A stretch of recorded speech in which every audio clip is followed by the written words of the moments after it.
આગામી તારીખ 28મી જૂન 2024ના રોજ ભરૂચ જિલ્લામાં પલ્સ પોલિયો અંતર્ગત નેશનલ ઇમ્યુનાઇઝેશન ડે રાઉન્ડનું વ્યાપક આયોજન કરવામાં આવ્યું છે। આ અભિયાન અંતર્ગત જિલ્લાના 0 થી 5 વર્ષના તમામ બાળકોને પોલિયોના 2 ટીપા પીવડાવીને સુરક્ષિત કરવામાં આવશે।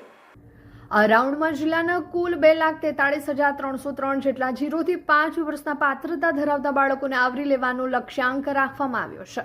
આ માટે પ્રથમ એટલે કે 28 જૂન 2024ના રોજ જિલ્લાભરમાં કુલ 1009 પોલિયો બૂથ કાર્યરત કરવામાં આવશે, જ્યાં વાલીઓ પોતાના બાળકોને રસી અપાવી શકશે। ત્યારબાદ જે બાળકો બૂથ પર રસી લેવામાંથી વંચિત રહી જશે તેમના માટે તારીખ 29 જૂન અને તારીખ 30 જૂન 2024ના રોજ આરોગ્ય વિભાગની વિશેષ ટીમો દ્વારા હાઉસ ટુ હાઉસ જઈને રસીકરણ કરવામાં આવશે।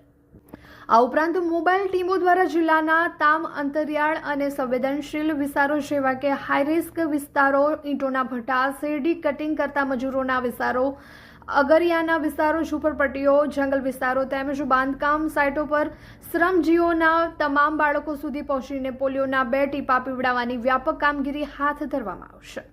ભરૂચ જિલ્લાના મુખ્ય જિલ્લા આરોગ્ય અધિકારી ડોક્ટર H.S. પટેલે જિલ્લાના તમામ નાગરિકો અને વાલીઓને નમ્ર અપીલ કરી છે કે આગામી 28મી જૂનના રોજ પોતાના 0 થી 5 વર્ષના બાળકોને નજીકના પોલિયો બૂથ પર લઈ જઈ અવશ્ય પોલિયો વિરોધી રસી અપાવે અને આ રાષ્ટ્રીય કાર્યક્રમને સફળ બનાવે।